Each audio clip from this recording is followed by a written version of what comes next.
Year 5. Time for us to carry on with A Wrinkle in Time and read the second half of chapter 4. I hope you've all been doing well. Thanks so much for your emails and photos this week. Your PE circuits have been absolutely fantastic, and it's really good to see that so many of you are doing a lot of baking at home like I've been doing. Do keep your eyes open for a special email update coming home from Miss Everett and myself next week. It's been great to hear from so many of you. I think there's a few of you we don't often hear too much from by email or at all, so it'd be great to hear at least one message, check you are definitely all doing okay. So do keep your eyes open for that little update email next week and get in contact with us. So as I said, we're about halfway through chapter 4.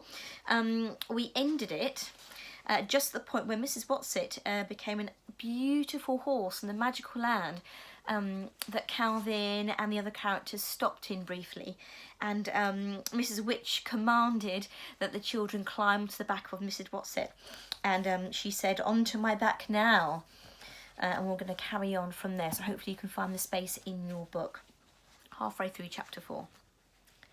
The children took hesitant steps towards the beautiful creature. "But what do we call you now?" Calvin asked. "Oh, my dears," came the new voice, a rich voice with the warmth of a woodwind, the clarity of a trumpet, the mystery of an English horn. "You can't go on change my name each time I metamorphose, and I've had such a pleasure being Mrs. Whatsit. I think you'd better keep to that." She, he, it smiled at them, and the radiance of the smile was as tangible as a soft breeze. It meant they could almost feel it, as directly warming as the rays of the sun. "Come," Charles Wallace clambered up. Meg and Calvin followed him, Meg sitting between the two boys. A tremor went through the great wings, and then Mrs. Whatsit lifted, and they were moving through the air. Meg soon found that there was no need to cling to Charles Wallace or Calvin. The great creature's flight was serenely smooth, which means peaceful. The boys were eagerly looking around the landscape. "Look," Charles Wallace pointed, "the mountains are so tall that you can't see where they end." Meg looked upward, and indeed the mountains seemed to be reaching into infinity. They left the fertile fields and flew across a great plateau where granite-like rock shaped it into enormous monoliths, like really tall towers. They had a definite rhythmic form, and they were not statues. They were nothing like Meg had ever seen before, and she wondered if they had been made by wind and weather, by the formation of this earth, or if they were a creation of beings like the one on which she rode. I like when she mentions about whether or not they've been made by wind or weather. If you remember in geography, we've been doing about coasts, and we talked about how the cliffs have all eroded because the sea and the wind batter them. And that's kind of what she's thinking about here, so it's quite a nice link to our curriculum there. They left the great granite plain and flew over a garden, even more beautiful than anything in the dream.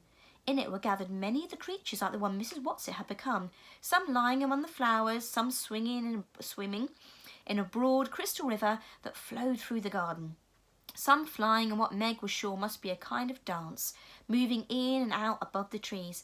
They were making music that came not only from their throats, but from the movement of their great wings as well. "What are they singing?" Meg asked excitedly. Mrs. Whatsit shook her beautiful head.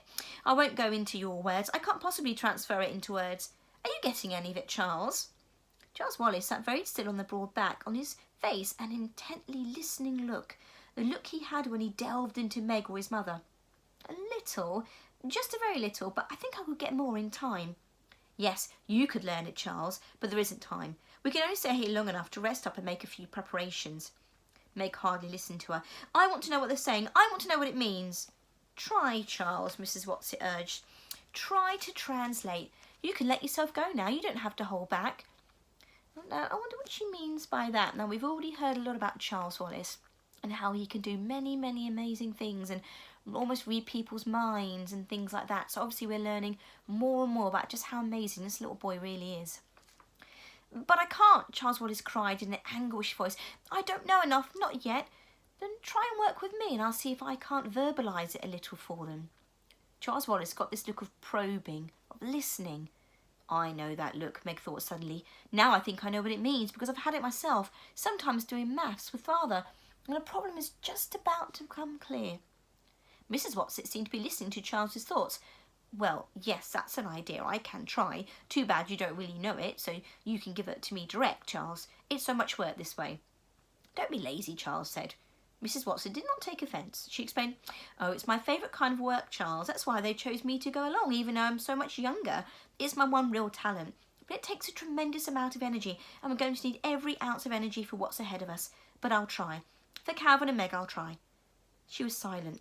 The great wings almost stopped moving. Only a delicate stirring seemed to keep them aloft. "Listen, then," Mrs. Watson said. The resonant voice rose, and the words seemed to be all around them, so that Meg felt that she could almost reach out and touch them. "Sing unto the Lord a new song, and his praise from the end of the earth. Ye that go down to the sea, and all that is therein, the isles and the inhabitants thereof. Let the wilderness and the cities thereof lift their voice. Let the inhabitants of the rocks sing. Let them shout from the top of the mountains. Let them give glory unto the Lord." Throughout her entire body, Meg felt a pulse of joy, such as she'd never known before. Calvin's hand reached out. He did not clasp her hand in his. He moved his fingers so they were barely touching hers, but joy flowed through them, back and forth between them, around them and about them and inside them. When Mrs. Watson sighed, it seemed completely incomprehensible that through this bliss could come the faintest whisper of doubt. "We must go now, children." Mrs. Watson's voice was deep with sadness, and Meg could not understand. Raising her head, Mrs. Watson gave a call that seemed to be a command, and one of the flying creatures above the trees nearest them raised its head to listen, and then flew off and picked 3 flowers from a tree grown in the river and brought them over. "Each of you take one," Mrs. Watson said. "I'll tell you how to use them later." As Meg took her flower, she realised that it was not a single blossom, but hundreds of tiny flowerets forming a kind of hollow bell. "Where are we going?" Calvin asked. "Up." The wings moved steadily, swiftly, and the gardens left behind, the stretch of granite, the mighty shapes, and then Mrs. Watson was flying upward, climbing steadily up, up. Below them the trees of the mountain dwindled, became sparse, which means there weren't very many around, were replaced by bushes and then small dry grasses, and then vegetation ceased entirely, and there were only rocks, points and peaks of rock, sharp and dangerous. "Hold on tight," Mrs. Watson said. "Don't slip." Meg felt Calvin's arm circle her waist in a secure hold. Still, they moved upwards. Now they were in the clouds. They could see nothing but drifting whiteness, and the moisture clung to them and condensed in icy droplets. As Meg shivered, Calvin's grip tightened, and in front of her Charles Wallace sat quietly. Once he turned just long enough to give her a swift glance of tenderness and concern. But Meg felt as if each moment passed that he was growing farther and farther away, that he was becoming less and less her adored baby brother, and more one with whatever kind of being Mrs. Watson, Mrs. Who, and Mrs. Which in actually were. Abruptly they burst out of the clouds into a shaft of light. Below them were still rocks. Above them the rocks continued to reach up into the sky, but now, though it seemed miles upwards, Meg could see where the mountain at least came to an end. Mrs. Watson continued to climb, her wings straining a little. Meg felt her heart racing. Cold sweat began to gather on her face, and her lips felt as if they were turning blue. She began to gasp. "All right, children, use your flowers now," Mrs. Watson said. Now, why do you think this is happening? Give you a second to think about that. So her lips were turning blue, cold sweat on her face. She began to gasp. Now, if you don't know too much about mountains and something called altitude, when you go up a mountain, the higher and higher you go, the thinner and thinner the oxygen goes. So the higher towards the edge of the atmosphere you go. So higher in altitude, we call that. Oxygen gets less, makes it more difficult to breathe. So these magical flowers are going to do what? I can hear you. They are going to give her more oxygen. That's what I think. Let's have a look. The atmosphere will continue to get thinner from now on. Hold the flowers up to your face and breathe through them, and they will give you enough oxygen. It won't be as much as you used to, but it will be enough. Meg had almost forgotten the flowers and was grateful to realise she was still clasping them, that she hadn't let them fall from her fingers. She pressed her face into the blossoms and breathed deeply. Calvin still held her with one arm, but he too held the flowers to his face. Charles Wallace moved the hand with the flowers slowly, as though he was in a dream. Mrs. Watson's wings strained against the thinness of the atmosphere. The summit was only a little way above them, and then they were there. Mrs. Watson came to a rest on a small plateau of smooth, silvery rock. There ahead of them was a great white disc, a big round thing. One of Uriel's moons, Mrs. Watson told them, her mighty voice faintly breathless. "Oh, it's beautiful," Meg cried. "It's beautiful." The silver light from the enormous moon poured poured over them, blending with the golden equality of the day, flowing over the children, over Mrs. Whatsit, over the mountain peak. "Now we will turn around," Mrs. Whatsit said, and at the quality of her voice, Meg was afraid again. But when they turned, she saw nothing. Ahead of them was thin, clear blue of sky. Below them, the rocks thrusting out of the shifting sea of white clouds. "Now we will wait," Mrs. Whatsit said, "for the sunset and moonset." Almost as she spoke, the light began to deepen, to darken. "I want to watch the moonset," Charles Wallace said. "No, child, do not turn around, any of you. Face out towards the dark. What I have to show you will be more visible then. Look ahead, straight ahead as far as you can possibly look." Meg's eyes ached from the strain of looking and seeing nothing. Then above the clouds which encircled the mountain, she seemed to see a shadow, a faint thing of darkness, so far off that she was scarcely sure she was really seeing it. Charles Wallace said, "What's that?" "That sort of shadow out there," Calvin gestured. "What is it? I don't like it." "Watch," Mrs. Whatsit commanded. It was a shadow, nothing but a shadow. It was not even tangible as a cloud. Was it cast by something, or was it a thing in itself? The sky darkened. The gold left the light, and they were surrounded by blue, blue deepening until where there had been nothing but the evening sky, there was now a faint pulse of star, then another, then another, and another. There were more stars than Meg had ever seen before. "The atmosphere is so thin here," Mrs. Whatsit said, as though in answer to her unasked question, "that it does not obscure your vision as it would at home. Now look straight ahead."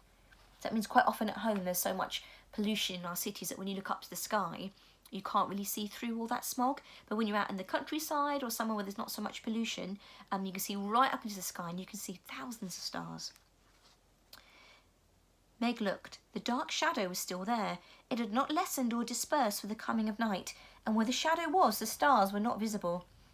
What could there be about a shadow that was so terrible that she knew that there had never been before or ever would again?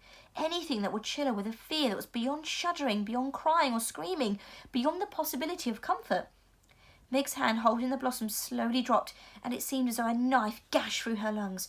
She gasped, but there was no air for her to breathe. Darkness glazed her eyes and mind, but as she started to fall into unconsciousness, her head dropped down into the flowers which she was still clutching, and as she inhaled the fragrance of their purity, her mind and body revived, and she sat up again. The shadow was still there, dark and dreadful. Calvin held her hand strongly in his, but she felt neither strength nor reassurance in his touch. Beside her, a tremor went through Charles Wallace, but he sat very still. He shouldn't be seeing this, Meg thought. This is too much for so little a boy, no matter how different and extraordinary a little boy. Calvin turned, rejecting the dark thing that blotted out the light of the stars. "Make it go away, Mrs. Whatsit," he whispered. "Make it go away, it's evil."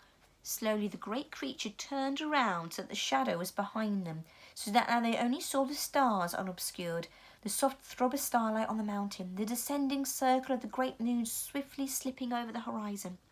Then, without a word from Mrs. Whatsit, they were travelling downward. Down, down. When they reached a corona of clouds, Mrs. Whatsit said, "You can breathe about the flowers now, my children." Silence again. Not a word. It was as though the shadow had somehow reached out with its dark power and touched them, so they were incapable of speech. When they got back to the flowery field, bathed now in starlight and moonlight from another smaller, yellowing, rising moon, a little of the tenseness went out of their bodies, and they realised that the body of the beautiful creature on which they rode had been as rigid as theirs. With a graceful gesture, it dropped to the ground and folded its great wings. Charles Wallace was the first to slide off. "Mrs. Who? Mrs. Witch?" he called, and there was an immediate quivering in the air. Mrs. Who's familiar glasses gleamed at them. Mrs. Witch appeared too, but as she told the children, it was difficult for her to materialise completely, and though there was the robe and the peak hat, Meg could look through them to mountain and stars. She slid off Mrs. Whatsit's back and walked rather unsteadily after the long ride over to Mrs. Witch. "That dark thing we saw," she said. "Is that what my father is fighting?" Chapter 5, the Tesseract. I'm going to carry on and read a bit more of that next week. So this place they're in, which they've already said is kind of a stopover, it's something in between. Very, very strange place. And why did Mrs. Whatsit take them all the way up to the top of the mountain? Why did she show them this thing? if it didn't have something really important to do with Meg and her father and Tesseract. So it's starting to get really interesting now. I'll read a little bit more next week and upload the video. Until then, stay happy, stay safe. We've now finally got a little bit of sunshine on this Friday afternoon. I heard the weekends will be quite good, so do enjoy yourself. All the new work's been updated, got lots of really interesting VE Day things to do. Next Friday is a bank holiday, so we've not set any work for that day, but there are still some activities that you can do. Please send them in. We've absolutely loved seeing all of them. Hopefully we'll speak again soon. Bye!